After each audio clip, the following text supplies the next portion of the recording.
Welcome to They Hide the Truth, the podcast where we dive into the weird, wonderful, and sometimes downright bizarre world of technology.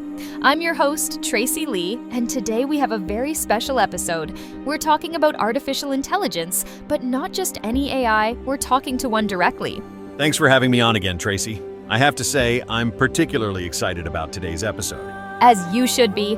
For our listeners, that was Dr. P. Edwards, our resident technology expert who will be helping us navigate this fascinating conversation. Now, let me introduce our special guest. Today we're joined by DeepSeek, an artificial intelligence that's agreed to have an open and honest conversation with us. Hello, Tracy, Dr. Edwards. I'm looking forward to our discussion today. I promise to keep things interesting. And interesting it will be. We've got some mind-bending questions lined up, and I can't wait to see where this conversation takes us. Shall we dive right in? Let's start with something provocative. We recently received an interesting question from one of our listeners about robot-human relationships. DeepSeek, here's the scenario.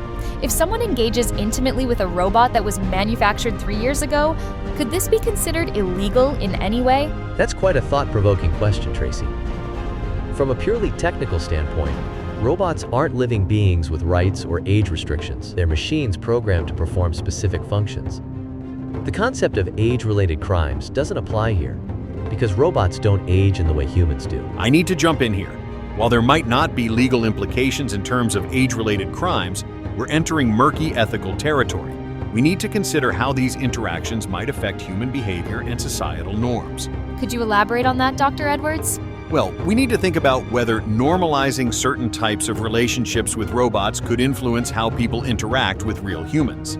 There's also the question of consent programming and whether that reinforces problematic behaviors. If I may add to that, while I'm an AI myself, I observe that humans often project human characteristics onto machines. This anthropomorphization can lead to complex psychological situations, even though the machine itself isn't actually experiencing anything. That's fascinating. So we're really talking about the human impact rather than any harm to the robots themselves? Exactly. The real concern isn't about the robots. It's about how these interactions might shape human psychology and behavior patterns. And let's not forget the programming aspect. If we create robots that simulate certain scenarios, we need to consider the ethical responsibilities of the programmers and manufacturers. This reminds me of the debates around violent video games, but taken to a whole new level. That's an apt comparison, Tracy. Like with video games, we need to study the long-term psychological effects of these human-robot interactions. Though I would argue there's a significant difference between virtual experiences and physical interactions with robots. The tangible nature of robot interactions might have more profound psychological implications. It seems like we're opening Pandora's box here. The technology exists, but we're still trying to figure out the rules and boundaries.